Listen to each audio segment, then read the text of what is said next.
ያለው ስላለ ኃጢአቱ አይሰረይለትም። የሐዋርያት ሥራ ምዕራፍ 2 ቁጥር 38 የጌታን ቃል ሰሙ። ከዛ በኋላ ምን እናድርግ አሏቸው። ልባቸው ተነካ። ምን እናድርግ ሲሏቸው አይ በቃ አምናችኋል፣ በቃ ችግር የለውም ጸድቃችኋል አልተባሉ። የሐዋርያት ሥራ ምዕራፍ 2 ቁጥር 38 እንደምናነበው ምን አሏቸው? ንስሐ ግቡ እያንዳንዳችሁም ኃጢአታችሁ ይሰረይ ዘንድ በኢየሱስ ክርስቶስም ተጠመቁ ነው የተባሉት። ስለዚህ አንድ ሰው በቃ አምኛለሁ ብቻ ስላለ አይደለም፣ ንስሐ መግባት አለበት። ከኢየሱስ ክርስቶስ ከሞቱና ከትንሣኤው ጋር ህብረት ማድረግ አለበት። በቅዱስ ቁርባኑ መታተም አለበት።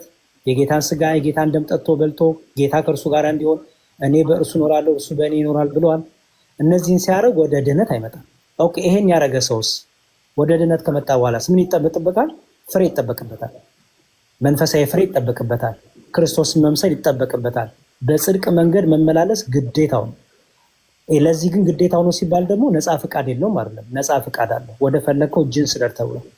ወደ ድነት የመጣው ሰው ድነቱን ደግሞ ያጠዋል። እኛ ኦርቶዶክሳውያን ድነት ይታጣል ብለን እናስተምራለን። ድነት ይታጣል። ለዚህ ነው ቅዱስ ጳውሎስ በዚህ በፊልጵስዩስ መልእክቱ ምን አለ?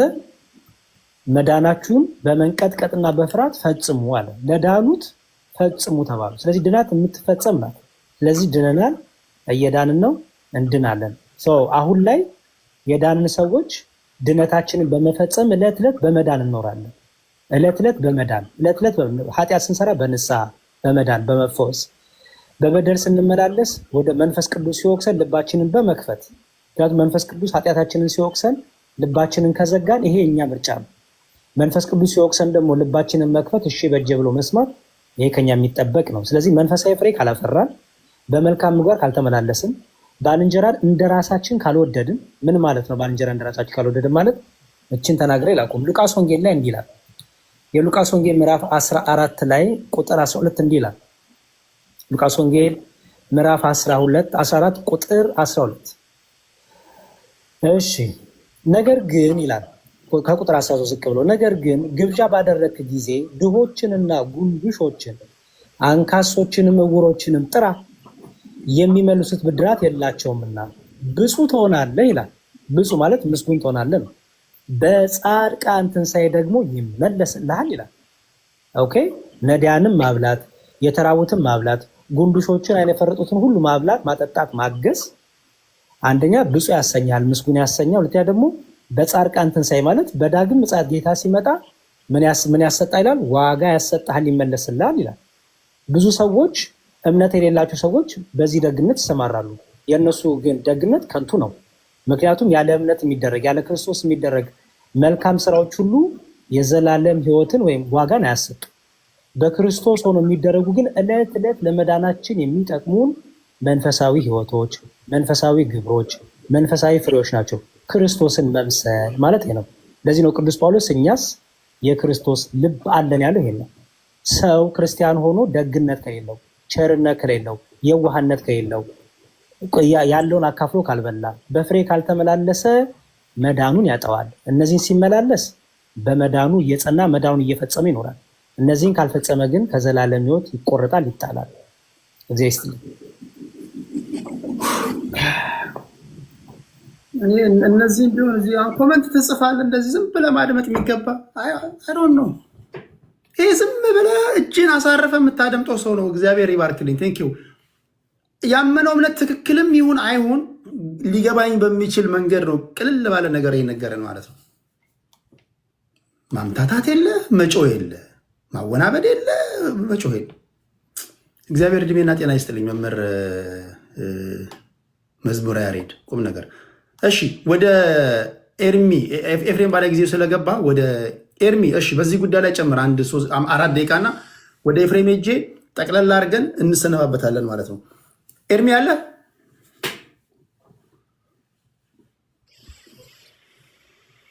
እሺ ቴንክ ዩ። እሺ ድል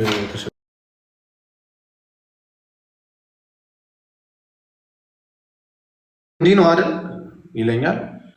ለዛ ነው እየመለስኩ የነበረ። በጣም እኔ እንግዲህ ከዱርዬነት አንጻር ከምንም አንጻር ጥሩ ነኝ እዚህ ላይ ብዬ አስባለሁ። እንዲሁም ሰው ማዳመጥ ላይ እና ረጅም ሰዓት አዳምጣለሁ እና ጥያቄን ደግሞ ስፔሲፊክ ተደርጎ ስላልተነገረልኝ የኔ ጥያቄ ሳይነካ ሰው ሊማር የሚችለው እንዴት ነው ቴዲዬ? እኔ ከመጽሐፍ ቅዱስ አንጻር እንግዲህ አነሰም በዛም የተወሰነች ነገር ለአወራን የገባሁት አይደል? ልጠያየቅን የገባሁት እዚህ ጋር አንተ መሀል ላይ ነህ፣ እኔ በዚህ በኩል ነኝ፣ ዮኒ በዚህ በኩል እና ከእኔ ሳይድ ያለው ጥያቄ መሰማት አለበት ከአንተ ብቻ ሳይሆን ኮዝ ተጠያየቁ ስለሆነ ማለት ነው ሀሳብ ከዛ አንጻር ነው እንጂ እኔ አክቹዋሊ ችግር የለብኝም እኮ ሰው የፈለገውን ነገር ቢከተል። ግን ደግሞ ከታች የሚሰማ ደግሞ የሆነ ሰው ሚስሊድ ተደርጎ የሆነ ሀሳብ ሚስሊድ ተደርጎ መውጣት የለበትም። የቤተክርስቲያን ደግሞ ትምህርት መሰማት አለበት። የቤተክርስቲያን ትምህርት ደግሞ የሌሎችን ደግሞ ሀሳብ እንደሚያፈርስ መታወቅ አለበት። ቅድም ሆነ ስፔሲፊክሊ ሊሆን የጠየቁት ምንድነው ማብላት ማጠጣት ያጸድቃሉ መጽሐፍ ቅዱስ ስለሚል ነው ባይዘው። እሱ ደግሞ ምን ነበር ሲለኝ የነበረው ጠበቃ አለን ሲለን ነበረ። ስፔሲፊክሊ እየመለሰልን አልነበረም።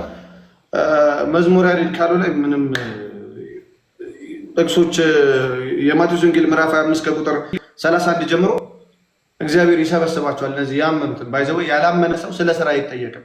በቤተክርስቲያናችን ያመኑትን ይሰበስባቸውና ምን ያደርጋል? ያበሉትን፣ ያጠጡትን፣ ያለበሱትን፣ የታመመ የጠየቁትን ወደ ገነት ወደ ዘላለም ሕይወት፣ ያላበሉትን፣ ያላጠጡትን፣ የታመመ ያልጠየቁትን፣ የታረዘ ያላለበሱትን ደግሞ ወደ ገሃነም ሂዱ ይላቸዋል። ባይዘው ሰው ካላመነ እደግመዋለሁ ስራ አይጠየቅም። በዮሐንስ ወንጌል ላይ ምን ይላል? በልጁ በሚያምን አይፈረድበትም፣ በልጁ በማያምን በልጁ ስላላመነ አሁን ተፈርዶበታል ይላል። ስለዚህ ያላመነ ሰው የተፈረደበት ነው። አበላ አላበላ፣ ህግ ፈጸምክ አልፈጸምክም፣ ተገረዝክ አልተገረዝክም፣ ተጠመቅ አልተጠመቅ እንደዛ አይባልም ያላመነ ሰው።